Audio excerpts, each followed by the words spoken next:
Hello friends, मेरे channel में आप लोग को स्वागत है। कल का वीडियो काफ़ी कुछ मैंने बताया। कल की वीडियो में पूरी शॉर्ट टू मीडियम टर्म का ट्रेंड एनालिसिस किया on equity market, Nifty as well as SPX मतलब यूएस मार्केट के ऊपर।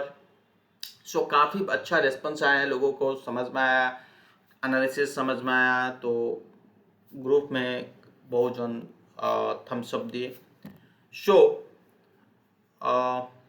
पॉइंट इज कि वहाँ पे मुझे लगा कि कुछ ऐसा चीज़ जो मुझे बोलना चाहिए, जो मैं उस वीडियो में नहीं बोल पाया, क्योंकि ऑलरेडी एक 1 आवर हो चुका है। दैट कि आज का जो वीडियो होगी वो थोड़ी सी एजुकेशनल पर्पस के लिए होगी। ठीक है, ये तो सब मेरे स्टूडेंट लोग को पता है, फिर भी फॉर रिवीजन के लिए। और जिन लोग नए हैं उनके लिए एक लर्निंग भी है। एंड उनको अगर चाहिए कि और ज़्यादा नॉलेज गेन करना है, जो मैं बताने की कोशिश कर रहा हूँ या बताने जा रहा हूँ, तो आप उसको कृपया करके बुक्स, यूट्यूब, गूगल, जो भी आपकी प्रयास में जो भी होगा उसमें कर लीजिए, तो so that you can increase your knowledge, enhance your knowledge, जो भी आप बोल सकते हैं। ठीक है, so that you can understand very well market की एक्चुअल ऐसा भी होता है। ठीक है, so your view will be clear. अगर सामने वाला कुछ समझाने की कोशिश कर रहा है, so that you can catch easily without any effort, without any ये चीज। ठीक है, सो लेट्स सी। मैं यहाँ पे कुछ ये पार्ट है और ये पावर पॉइंट है, एक मेरा जो एजुकेशन में मैं जो लर्निंग में कराता हूँ, मतलब जो पढ़ाता हूँ, टीचिंग देता हूँ, तो वहाँ से एक चीज़ निकल के आता है कि डाउ थ्योरी। एक चीज़ मैं बताना चाहूँगा, 100 साल पहले, करीब 100 ईयर्स एगो, उस टाइम पे भी टेक्निकल एनालिसिस था। ध्यान से सुनिएगा, ज़्यादा बड़ी वीडियो नहीं बनाऊंगा, 1/2 आवर की होगी। ठीक है, जनरली मेरा वीडियो 1 आवर का होता है, but this time I think कि लेट्स सी, देखते हैं क्या होता है। ठीक है, तो चलिए शुरू करते हैं। डाउ थ्योरी क्या होती है? देखिए, डाउ थ्योरी कहीं कहीं से नहीं आया है, ये मार्केट से आया है। और ये 100 साल पहले, मतलब जब डाउ जोन्स, यूएस मार्केट, जब इंडिया मतलब आज़ादी नहीं हुआ, आया है, उस समय की, उससे पहले की बात है, आज़ादी से पहले की बात है। तभी भी मार्केट में टेक्निकल एनालिसिस यूज हुआ करता था। फंडामेंटल तो था ही था, बट टेक्निकल में था। और जो पूरी मार्केट है इस टेक्निकल एनालिसिस बेस्ड के ऊपर है। फंडामेंटल तो है ही है, बट इसी एनालिसिस के बेस पर हम जो आज के टाइम पे जो एडवांस थ्योरी, एडवांस एनालिसिस जितने भी बात करते रहते हैं, ये सब डाउ थ्योरी से ही आया है। मतलब इस, अगर आप टेक्निकल एनालिसिस फादर अगर कुछ अगर बोलना चाहोगे तो डाउ थ्योरी ही है, तो वहीं से सब कुछ आया है। तो ये थ्योरी क्या होता है? ये थ्योरी के अंदर अगर आप ये थ्योरी को अच्छी तरह से समझ लिए, तो आप विश्वास करोगे हर क्षण में, मतलब हर मिनट में, हर मोमेंट में, जो चीज़ आप क्वेश्चन कर रहे हो, ग्रुप में हो या अपने आप को हो, कि भाई मार्केट में रिजल्ट तो खराब आया था, तो स्टॉक की प्राइस क्यों बढ़ गया? मार्केट के रिजल्ट तो ठीक आया था, स्टॉक की प्राइस क्यों गिर गया? ठीक है, तो ये जो basic question generally day to day, सालों साल चलता आ रहा है। इस एनालिसिस को, इस थ्योरी को अगर आप समझ गए अच्छी तरह से, तो अब यकीन मानिए आपका 50 to 60% की जो मार्केट का जो समझने की जो तरीका है, वो आपका क्लियर हो जाएगा। ये थ्योरी है, तो आप बोलोगे यार थ्योरी कुछ नहीं होता, प्रैक्टिकल में यकीन दिलाता हूँ, थ्योरी है, प्रैक्टिकल होता है। प्रैक्टिकल कैसे करते हैं? Theory plus money management plus psychology, position size, ये सब मिलाकर ही प्रैक्टिकल बना जाता है। विदाउट थ्योरी में हम आगे बढ़ ही नहीं सकते, प्रैक्टिकल कर ही नहीं। जब आपको नहीं पता मुझे आगे कैसे जाना है, आप कैसे करोगे, कैसे प्रैक्टिकल करोगे? ठीक है ना बात, इतनी इस चीज़ को समझने की कोशिश कीजिए। और ये थ्योरी में मैं ज़्यादा बड़ापन नहीं बोलूँगा। ठीक है, डाउ थ्योरी जो राइटर है वो है चार्ल्स एच डाउ। वो कभी अपना थ्योरी पब्लिश नहीं किए, बट उनके साथ जिन लोग आप उनकी फ्रेंड सर्कल थे, वो जब जैसे ही बोलते थे मार्केट उस टाइम पे उसी बेसिस पे रिएक्ट करता था। ठीक है, इसके डिटेल में आप जाइए, वहां पे कहते, मैं यहाँ पे डिटेल में नहीं जाऊंगा, उस पॉइंट्स के ऊपर आऊंगा। ठीक है, सीधा डायरेक्ट। और उनकी जो फ्रेंड, उनके डेथ के बाद उनकी फ्रेंड पब्लिश किया डाउ थ्योरी के बेसिस पे, और एग्जैक्टली मार्केट इस थ्योरी के ऊपर बेस्ड है। बिलीव मी, क्या होता है, पहला जो थ्योरी का पॉइंट है वो है मार्केट डिस्काउंट्स एवरीथिंग।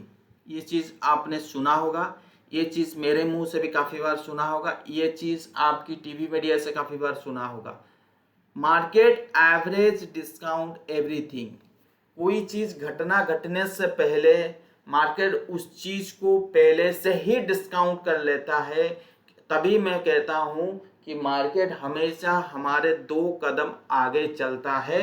अगर आपको मार्केट में पैसा कमाना है, अगर मार्केट में आपको टिक के रहना है, आप मार्केट से 2 कदम आगे सोच के चलो, सो दैट यू कैन, मतलब एटलीस्ट फाइट तो कर पाओगे। मैं ये नहीं बोल रहा हूँ कि भाई आप मार्केट से आप ऊपर चले जाओगे, मतलब मार्केट से आप गुरु कोई नहीं है, आप मार्केट से गुरु बन जाओगे, मैं ऐसा नहीं बोल रहा हूँ।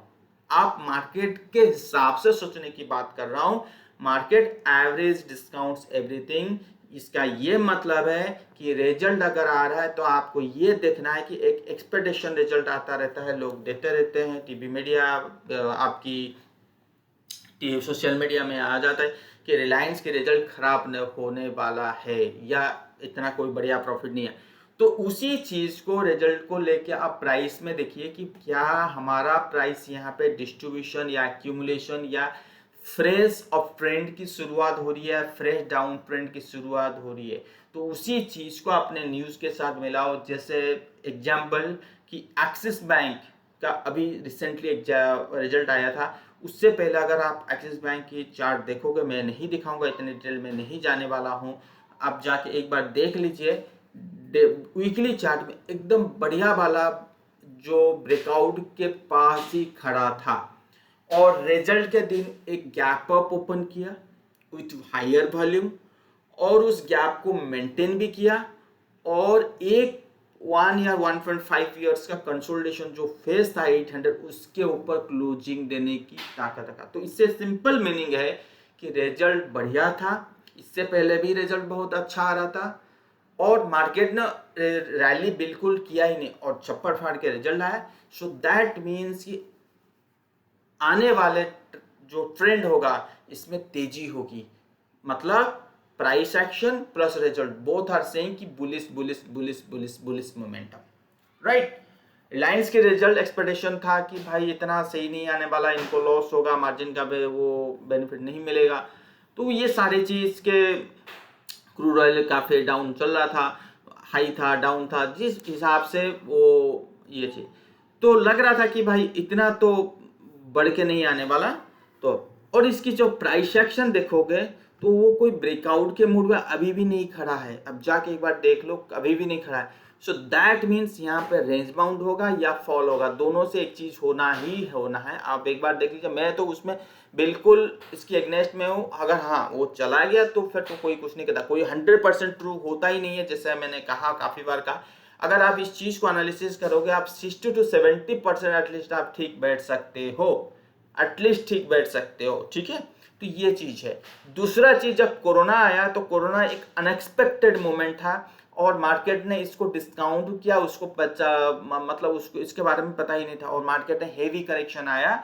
जो चीज अनएक्सपेक्टेड होता है मार्केट उस पर रिएक्ट करता है, जो चीज एक्सपेक्टेड होता है मार्केट उस चीज को स्लोली डिस्काउंट करने लगता है, चाहे वो इंटरेस्ट रेट की बात हो, चाहे इन्फ्लेशन की बात हो। ये सारे चीज ने आपने देखा, तो वो चीज को कैसे पता करना है कि इस चीज को डिस्काउंट किया है नहीं है, तो most of the time discount कर लेता है, बट वेरीफाई एनालिसिस करना बहुत ही जरूरी है। डिस्काउंट हुआ है नहीं हुआ है, वो चीज प्राइस एक्शन पे दिखता है। अगर आपको लग रहा है कि इन्फ्लेशन बहुत ही खराब होने वाला है, क्या मार्केट में फॉल हुआ है, अगर हुआ है सो दैट मीन्स कि हाँ भाई डिस्काउंट कर चुका है। अगर आपको लग रहा है कि टेक्निकल में एक डाइवर्जेंस, बुलिश डाइवर्जेंस या सम अराउंड एक सपोर्ट के आसपास है, so at that time you can think कि हाँ ये डिस्काउंट कर चुकी है। अगर कोई छोटी सी भी न्यूज उसी दिन जो इन्फ्लेशन के डाटा आएगा, अगर उसी दिन फेड ने या गवर्नमेंट ने कुछ एक छोटा सा न्यूज भी कह दिया तो वहां से सुपर डुपर बुलिश हो जाएगी। ठीक है, तो ये चीज को प्राइस एक्शन के देखना बहुत ही जरूरी है, जो चीज लिखा हुआ है मार्केट डिस्काउंट्स एवरीथिंग। और सेकंड नंबर जो मार्केट हैज थ्री ट्रेंड, ठीक है, primary up trend, down trend, यही ये होता है। इसके बारे में डिटेल नहीं जाऊंगा, आप जाकर देख लीजिए। Primary trends have three phases, ठीक है, एक्यूमुलेशन, डिस्ट्रीब्यूशन, ये सारे चीज आता है। और ये देखिए प्राइमरी ट्रेंड ये सब लिखा हुआ है। और ये जो है डाइवर्जेंस, ये देखिए indices must confirm each other, क्या लिखा हुआ है, indices must confirm each other. So that means कि जो मैंने कल बता रहा था कि आपका बुल मार्केट है, सो बुल मार्केट हर इंडेक्स जो लीडर क्वालिटी स्टॉक है, जैसे आईटी है, आपका बैंकिंग है, तो मोस्ट प्रॉब्ली बैंक और निफ्टी दोनों एक साथ चलते हैं, क्योंकि 30% का जो मार्केट शेयर है वो बैंक इंडेक्स का है। अगर वहाँ पे बैंक निफ्टी और निफ्टी का डाइवर्जेंस कहीं से निकल के आता है तो कहीं ना कहीं हमें एक बार अलर्ट मिल जाना चाहिए। उसी बेसिस पे यहाँ पे इंडाइसेस मैंने आप कल बताया था कि यहाँ पे इंडाइसेस का मतलब होता है कि US market versus Indian market.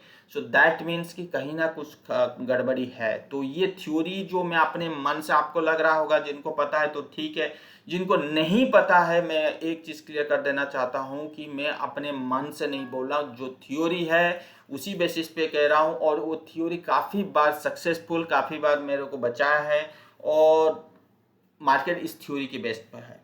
अगर आप थ्योरी के बेसिस पे काम करोगे, यकीन मानिए 60 से 70% की जो प्रेडिक्शन होगी, जो फ्यूचर प्रेडिक्शन होगी, वो हमेशा ठीक होता रहेगा। ठीक है, volume must confirm the trend, मतलब होता है अगर एक ट्रेंड ऊपर हायर हाई जा रहा है, यहाँ पे जो वॉल्यूम की बात हो रही है ये नहीं डे टू डे बेसिस पे नहीं, इंट्राडे बेसिस पे नहीं, वॉल्यूम का मतलब होता है पोजिशनल बेसिस, मंथली, वीकली, ठीक है, और डेली, मतलब कंटिन्यूस 15 दिन या 3 मंथ्स 4 मंथ से बाइंग आ रही है।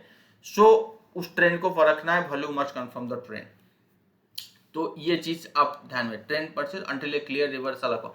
जब तक ट्रेंड चेंज ना हो तब तक आप चेंज ना हो, जब तक ट्रेंड चेंज ना हो। ट्रेंड क्या है, ठीक है, ट्रेंड क्या है मैं अभी नहीं बताऊंगा। ट्रेंड जो होता है higher high low, lower low, lower high, मतलब this is your trend, higher high. तो अगर आपकी ट्रेंड हायर हाई चल रहा है, सो दैट आपको लग रहा है कि हाँ भाई ऊपर के, जैसे मुझे लग रहा है कि ऊपर से कहीं सेलिंग आना चाहिए निफ्टी में, but that does not mean मैं कल ही जो मंडे को जो मार्केट मुहूर्त ट्रेडिंग खुलेगी तो वहां पे मैं शॉर्ट करने बैठ जाऊंगा। नो, ऐसा नहीं है। जब तक मेरा ट्रेंड चेंज ना हो, मतलब हायर हाई हाई लो, जब तक lower low lower low lower high ना बने, तब तक आप डाउन पोजीशन मत बनाओ। ठीक है, तो ये होती है कंफर्मेशन। एक होता है व्यू और एक होता है कंफर्मेशन। ठीक है, व्यू आपका पॉजिटिव है, और देन आपका व्यू ये आता है कि कहीं ना कहीं आपको फियर करना चाहिए, कहीं ना कहीं आपको अलर्ट मिल रहा है, कहीं ना कहीं आप केयरफुल बन हो रहे हो, तो वहाँ पे हेजिंग स्ट्रेटेजी यूज करो। या अगर आपको हेजिंग स्ट्रेटेजी नहीं आता है, स्ट्रेट फॉरवर्ड स्ट्रेटेजी की बाय कॉल, बाय पुट या बाय फ्यूचर से शॉर्ट फ्यूचर, तो उस कंफर्मेशन का इंतजार करो, और वो कंफर्मेशन आने के बाद अगर आप करोगे तो उसमें ज़्यादा विनिंग चांसेस होता है। ना कि मुझे लगता है कि आने वाले टाइम पे मार्केट 14,000 आ जाएगा, जो मैंने कल वीडियो में बता रहा था, और वो मंडे ट्यूसडे को मैं बनाना शुरू कर दूं। That is my wrong perception या माई रॉन्ग थिंकिंग। ठीक है, सो इस चीज़ को समझने की कोशिश करो। ठीक है, तो वो चीज़ बहुत ही बढ़िया चीज़। और दूसरा चीज़ ये मैं बताना चाहूँगा, बहुत लोगों को लग रहा होगा कि आपको ठीक है, सो दूसरा चीज़ ये बोलूँगा मैं, क्या कि हमेशा आपने देखा होगा कि दिव्यरंजन जी हमेशा पहले कहते हैं, मतलब जब मार्केट बियर हुआ तब बुल बुल के बारे में बात करते थे, जब मार्केट बुल हो रहा है तब बियर बियर के बारे में। तो पोजीशन कब बनाओगे सर जी, ये तो बताओ। तो आपके मन में भी ये भी क्वेश्चन आ रहा होगा। एक चीज, जब मार्केट 15,200 था या 15,000 के आसपास था, 300 400 था, तब मैंने शॉर्ट में बैठा ही नहीं था।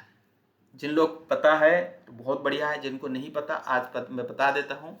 मैं शॉर्ट में नहीं था और वहाँ पे बड़ी वाली तेजी तो फिलहाल नहीं था, बट एक ये एक्सपेक्टेशन था और ये मैं बार बार कह रहा था, this is not the right time to think about short selling या मैं पोर्टफोलियो बेच के निकल जाऊं। ठीक है, तो जैसे जैसे मार्केट ने बढ़ा, 16,000 क्रॉस किया, 16,400 500 क्रॉस किया, तो वैसे वैसे मेरा एनालिसिस ऊपर की तरफ, मैं कभी भी नीचे में बैठा ही नहीं। 200-300 पॉइंट के लिए मैं नीचे में बैठाऊंगा, बट मेरा ट्रेंड तभी से ही चल रहा था, तब से। हाँ, एक चीज ये था कि 17,000 के आसपास मुझे लगा कि करेक्शन आने चाहिए 500-600 पॉइंट का, बट वो ऐसा हुआ ही नहीं था और मार्केट स्लोली स्लोली वो बढ़ता गया और आज भी बढ़ रहा है। ऐसा नहीं है कि नहीं बढ़ रहा है, आज भी बढ़ रहा है। तो 18,000 तक आया, 18,000 दोबारा 18,200 तक आया, तो वहां से एक बार करेक्शन दोबारा मिला, जो 15,200 से दोबारा मिला। तो मैं भी दोबारा ये कह रहा था कि मार्केट एक फ्री फॉल में नहीं जाएगा। तो यहाँ पे क्या बोलना चाह रहा हूँ मैं, हमेशा अगर मुझे लगता है कि मार्केट आने वाले टाइम पे चेंज होने वाला है, ठीक है, तो मैं आज से उसकी तैयारी नहीं करता हूँ। जैसे 15,200 था और मार्केट फॉल हो रहा था, मुझे लग रहा था मार्केट चेंज होने जा रहा है, मार्केट के ट्रेंड जो है डाउन ट्रेंड से अप ट्रेंड बनने जा रहा है। तो उस टाइम पे मेरा पोजीशन साइज, पोजीशन मैनेज जो होता है वो अलग हो जाती है, स्ट्रैटेजी अलग होती है। मतलब ऐसा स्ट्रैटेजी बनाने की कोशिश करता हूँ कि मार्केट एक बियर फेज से बुल फेज में आ रहा है, सो दैट मीन्स कि अगर मैं बुल फेज वाला स्ट्रैटेजी बनाऊं और मार्केट बियर में चला जाए, चलता रहे, तो मुझे बहुत बड़ा घाटा होगी। अगर बियर बना लो तो बुल अगर चला गया तो भी घाटा होगी। तो मेरा स्ट्रैटेजी होती है न्यूट्रल काइंड ऑफ स्ट्रैटेजी, कि जब तक वो कंफर्मेशन ना मिले मैं ऐसा कोई स्ट्रैटेजी ना बनाऊं। अगर मार्केट नीचे गया तो मुझे बड़ी वाली लॉस ना हो या छोटा मोटा प्रॉफिट से निकल सकता हूं। मार्केट में अगर बुल चला गया तो वहां पे मिनिमम प्रॉफिट होगा। अगर मार्केट प्योरली बुल में कंफर्मेशन में आ चुका है तो मैं स्ट्रेट फॉरवर्ड स्ट्रैटेजी बनाने की कोशिश कर रहा हूं विदाउट एनी फियर। ठीक है, तो मेरा जो पोजीशन साइज जो होता है वो मार्केट रिएक्शन से पहले होता है। तो जब मार्केट 18,000 आया तभी भी मैंने कहा था। अब आपके दिमाग में ये आ रहा होगा कि कुछ समय पहले आप यूएस मार्केट में भी बारे में बात करते, देखिए जब यूएस मार्केट के बारे में सारे कोई बोल रहे थे कि एक रिसेशन आया, बहुत सारे आर्टिकल मेरे ग्रुप में भी आया, लोगों ने पूछा, मैंने कहा जब सारे जन ये चीज़ बात कर रहे हैं तो आपको समझ लेना चाहिए कि मार्केट में करेक्शन नहीं आ रहा है। और मैंने कहा था कि मार्केट अभी शांत हो जाएगा, चिंता मत करो, ये पैनिक सिचुएशन है। और वैसे ही 5% 7% के काइंड ऑफ अप ट्रेंड हमें यूएस मार्केट में मिला। और अभी अगर आप देखोगे तो बहुत ही हेल्दी एनवायरनमेंट है उनकी मार्केट में, ठीक है ना। Okay, so yesterday I told you कि मार्केट में एक करेक्शन आ सकता है। दैट मीन्स कि मेरा जो अपना जो स्ट्रैटेजी है वो एक ब्रेक वाला स्ट्रैटेजी होगा, हेजिंग वाली स्ट्रैटेजी होगी। दैट मीन्स कि मेरा पोजीशन साइज इतनी हाई नहीं होनी चाहिए, अगर मार्केट नीचे गया तो मेरा माल फंस जाएगा। ठीक है, तो मैं यहाँ पे मुझे कोई कंफर्मेशन नहीं मिला, यहाँ पे मुझे कोई भी कंफर्मेशन नहीं मिला निफ्टी में। ठीक है, ये डाउ थ्योरी तो कंप्लीट हो गया। तो उसी पॉइंट पे छोटे छोटे पॉइंट जो मैंने कल बोल नहीं पाया था, आज उस पॉइंट के ऊपर हम लोग बात करेंगे। ठीक है, अब ये देखिए कितना बढ़िया चार्ट है ये आपका टाटा स्टील, बट ठीक है, चलिए एक बार बात करते हैं।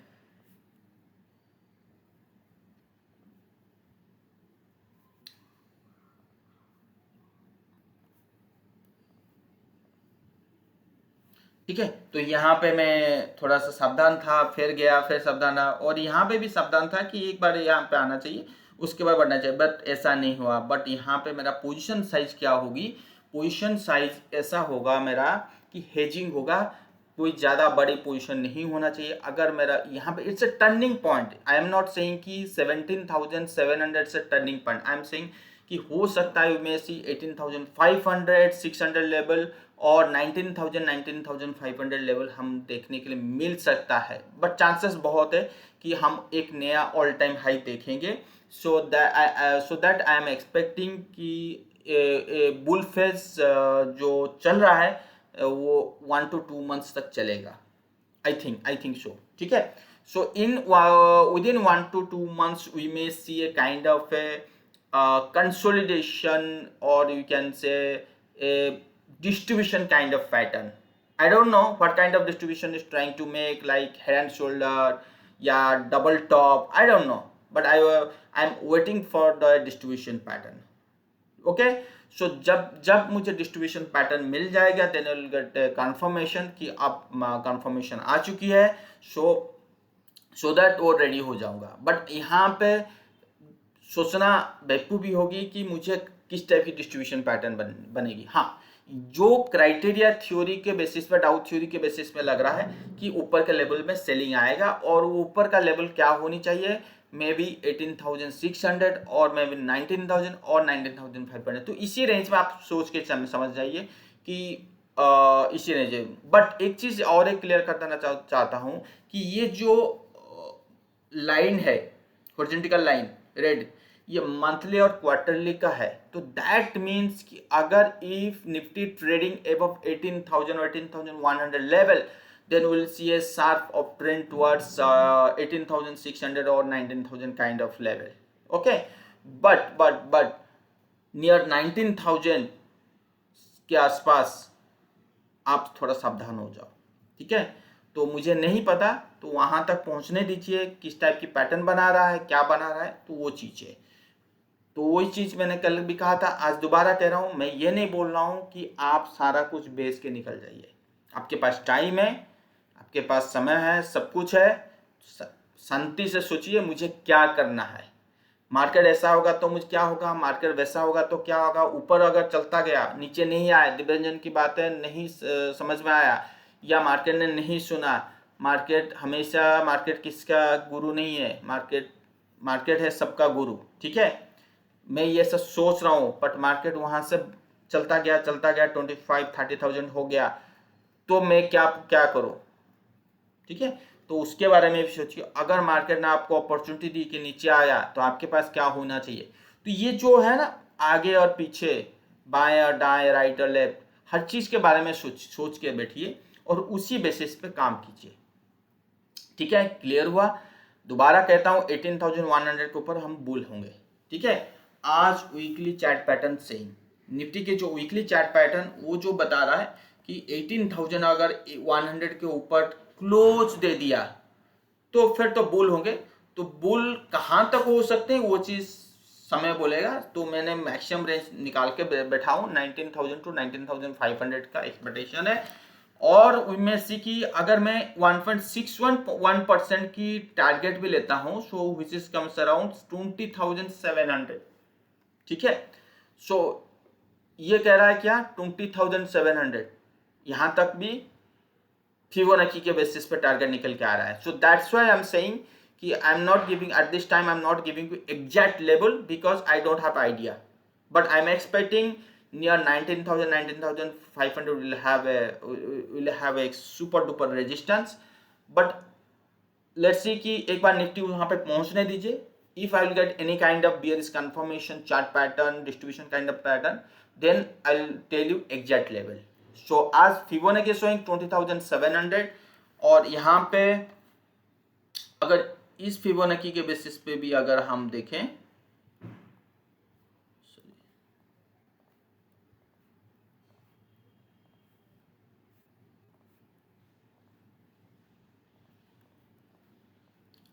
18,900, देखिए 19,000 इस फिबोनाची के बेसिस पे आ चुकी है, ठीक है। तो ये लेवल मैंने आपको बता दिया। मुझे नहीं पता कि एग्जैक्ट लेवल क्या है, ये चीज़ मैं बार बार बोल रहा हूँ। बट मुझे कल जो मैंने बात की वो ट्रेडिंग के लिए बात नहीं की, कल जो मैंने बात की वो था इन्वेस्टमेंट पर्पस। अब यहाँ पे जो भी इन्वेस्टमेंट मैं करूँगा या मेरा है, जो भी मैं करूंगा या मेरा है for the target of 15 to 20% maximum. Got my point? मैं मैक्सिमम की सोचूंगा। 15% आया, बुक करूंगा, निकल जाऊंगा। या कंपनी बढ़िया है, सब कुछ बढ़िया है, तो एटलीस्ट 50% बुक कर लूंगा, रिमेनिंग 50% होल्ड करके बैठूंगा।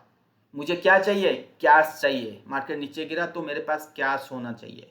मैं बिल्कुल बात बोल नहीं रहा हूं कि आपके पास 60 to 70% कैश में बैठ जाओ, 100% कैश में बैठ जाओ। दोबारा बात बोल रहा हूं कि money management is the most important thing. ठीक है? प्रॉफिट कमाने का जो तरीका है वो मनी मैनेजमेंट के थ्रू होता है। So money management is saying कि अगर if you have 30% cash in your hand, then you will be the winner. Okay, so at least 30% का कैश में बैठिए। मैं ज्यादा क्या, अगर ज्यादा मतलब ज्यादा कैश में बैठोगे तो मार्केट अगर नीचे नहीं आया तो सबसे ज्यादा नुकसान आपको होगा। तो अगर मैं 70% भी इन्वेस्ट किया हूँ, 30% मेरे पास कैश है और मार्केट नीचे ना आए तो भी आप विनर बनोगे। अगर मार्केट नीचे आ गया तो भी विनर बनोगे, बिकॉज यू हैव 30% कैश। ठीक है? एंड यू विल मतलब इतनी चीप रेट में आपको मिलेगी सब स्टॉक, सब शेयर से इमेजिन नहीं कर पाओगे। व्हिच विल मतलब easily you can earn money with in 1 or 2 years। मतलब you can think the 2 times 3 times 4 times whatever, I don't know. ठीक है, लेट्स सी। तो ये चीज भी क्लियर हो गया क्या मैं जो बताना चाह रहा था। अब दूसरा ये चीज था कि ये जो एफआई वालों की जो डाटा है, ठीक है, everybody is talking about FI. वो 2018, आप एक बार 2018 19 20 का डाटा देख लीजिए। जब मार्केट में कंसोलिडेशन होती है, जब मार्केट में एक कंसोलिडेशन होता है बड़ी रेंज में, मतलब हमारी मार्केट क्या था, यही था ना, ये 18 19 20 का पीरियड है। तो इस कंसोलिडेशन फेज में आप एफआई के डाटा अगर देखोगे, चाहे मंथली देखो चाहे डेली वीकली देखो, यहाँ पे वीकली का स्ट्रक्चर नहीं है, मंथली डेली ईयरली है। मंथली देखोगे तो उनका बाइंग सेलिंग आपको समझ में नहीं आया होगा। वो क्यों कर रहे हैं, चीज़ों को हमें समझना पड़ेगा। हम इतनी उसको इजीली ले लेते हैं, मतलब मुझे समझ में नहीं आता क्यों लेते हैं। मतलब जो मार्केट को बनाते हैं वो एफआई, मार्केट को गिराते हैं एफआई। हम बे मतलब क्या टीवी मीडिया के सामने बैठ के रिटेलर पावर। अरे सर जी, रिटेलर के पास कितना पैसा है, पर कैपिटल इनकम देखो ना। एक बार वो आया था कि हम यूके से बड़ा $1 ट्रिलियन कंपनी बन गए, बट महिंद्रा जो सीईओ है सर ने कहा कि भाई वो देखने से कुछ नहीं होगा, पर कैपिटल इनकम देखो, तभी वो आपको पता लग गया कि आप सही में बड़े हो या क्या हो। तो मैं उसी का एग्जाम्पल देता हूं कि आपको ये देखना है कि उनके पास कितना पैसा है, हमारे पास कितना पैसा है। जब मार्केट कंसोलिडेशन फेज में आता है, जैसे मैंने कहा इस टाइप की, तो क्या होता है, तो एफआई के बाइंग सेलिंग देखने को मिलेगा। जो चीज आपको समझ में नहीं आएगा, लगेगा यार नीचे जा रहा है तो सेल करें, ऊपर जा रहा है बाई करें, नहीं। वो किस बेसिस पे बाई सेल कर रहे हैं, वो कर रहे हैं यूएस मार्केट के बेसिस पे। वो चीज हम समझ नहीं रहे। जब तक उनकी मार्केट में ठीक ना आए तब उनका एफआई का सेलिंग आज चलता रहेगा। जब उनकी मार्केट में ठीक हो जाएगा तो उनकी बाइंग आ जाएगी। ये सिंपल सी कंसेप्ट आप याद रखो, कोई कॉम्प्लिकेशन नहीं है, कोई समझने की कोई दिक्कत नहीं होगी।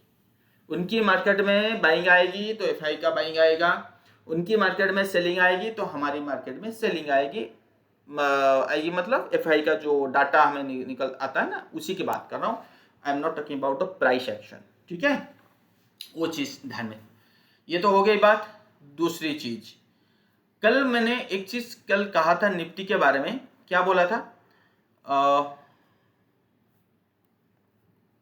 बहुत लोगों को लगा होगा कि ये अपने आप को बहुत बड़ा एनालिस्ट समझते हैं, घटना घटने से पहले बोलना इतना सही नहीं है। ठीक है ना, ओके।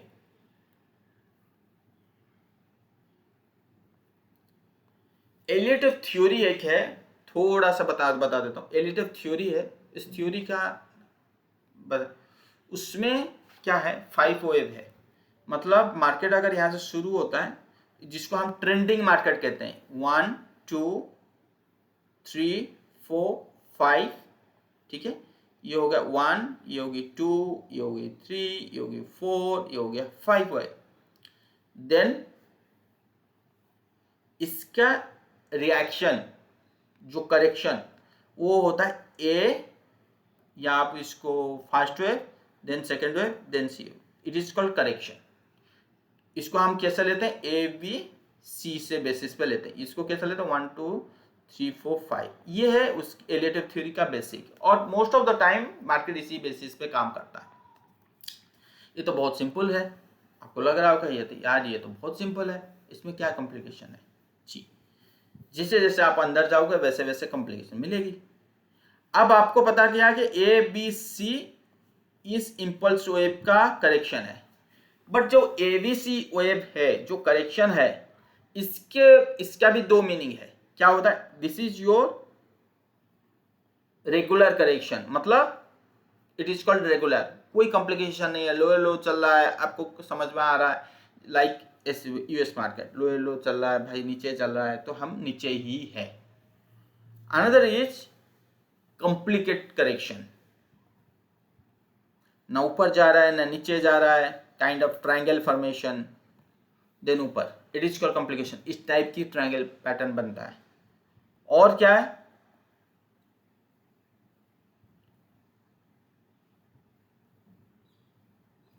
ये आपको जो जिगजैग में बताया ना, ये जिगजैग अपने हिसाब से नहीं, ये करेक्शन का हिसाब से, इसी की बात मैंने कल कर रहा था। ए बी थ्री वेव मतलब फास्ट ये 3 वेव आता है, ये 3 वेव, और जो लास्ट वाला फॉल होता है वो 1 2 3 4 5, that means A vertical fall, that means A trending fall, will not see any kind of consolidation वाला फॉल, राइट। सो ये लास्ट फेज में आता है, और इसी फेज में जो जिनका मतलब निकलना है कमजोर खिलाड़ी वो निकल जाएंगे। शार्प फॉल में कमजोर खिलाड़ी निकल जाएंगे, मार्केट खाली हो जाएगी, मार्केट सस्ता हो जाएगा, और फिर एक बढ़िया वाली ट्रेंड चालू होगी। तो ये जो मैंने कहा कल, ये टाइप की वर्टिकल फॉल मैं अपने मन से नहीं बोल रहा हूँ, ये कॉम्प्लिकेटेड वेव का थ्योरी है, उसी से एक पार्ट है कि ये चीज होना चाहिए।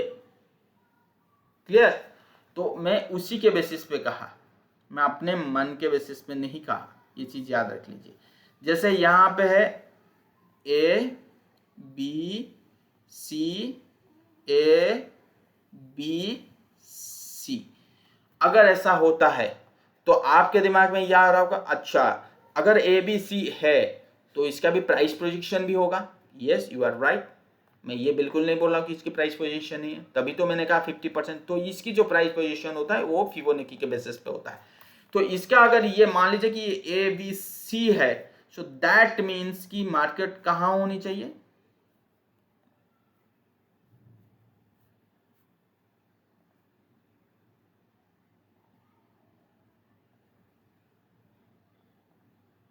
$19,600 दिखा रहा है प्राइस पोजीशन, मतलब A equal to C, price position कहता है ए इक्वल टू सी, मतलब एक एग्जैक्ट लेवल नहीं बताने, वहां पे 1.618% का आता है, ये वैरी करता है परसेंट टू, बट रफली आपको आइडिया निकल के आता है कि 19,500-600 तक हम देख सकते हैं, फ्रॉम 17,600, दैट मीन्स कि 2,000 पॉइंट के rally you can expect in our market.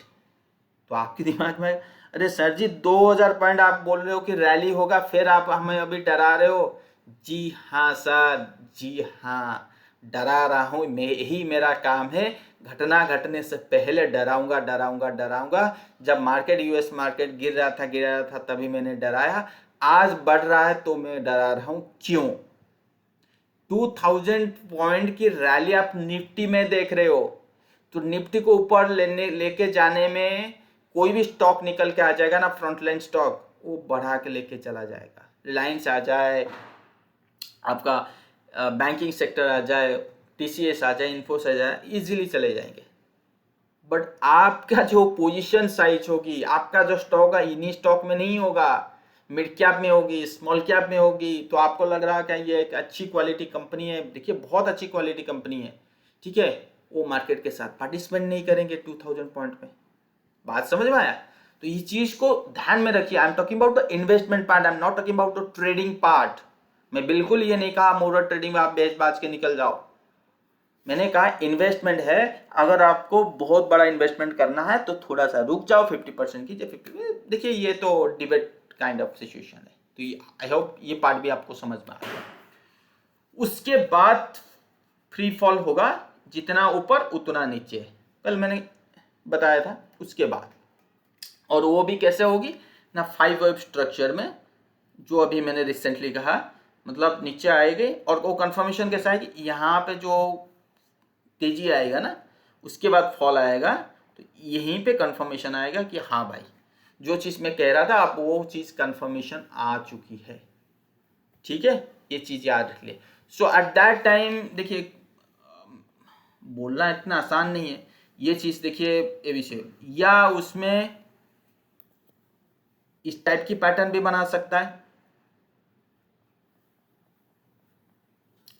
Multiple thing. तो इसलिए मैंने कहा अभी हमारे पास समय है 2 महीने, तो देखेंगे कौन किस टाइप की पैटर्न बना रहा है, देन। ठीक है, तो आई होप जितनी छोटी छोटी लगा कि मुझे क्लियर कर देना चाहिए था मैंने आज कर दिया। और कुछ क्वेश्चंस हो गए तो मेरे कमेंट बॉक्स में डालिए, तो उसकी भी ऊपर वीडियो बनाऊंगा। नहीं तो फिर मेरा जो ग्रुप जिन लोग है तो उनके वो ग्रुप में डालिए, तो फिर वीडियो बनाऊंगा। तो आशा करता हूँ वीडियो आपको पसंद आया होगा, कुछ लर्निंग मिला होगा। और wish you happy Deepawali to all of you. ठीक है, थैंक यू सो मच।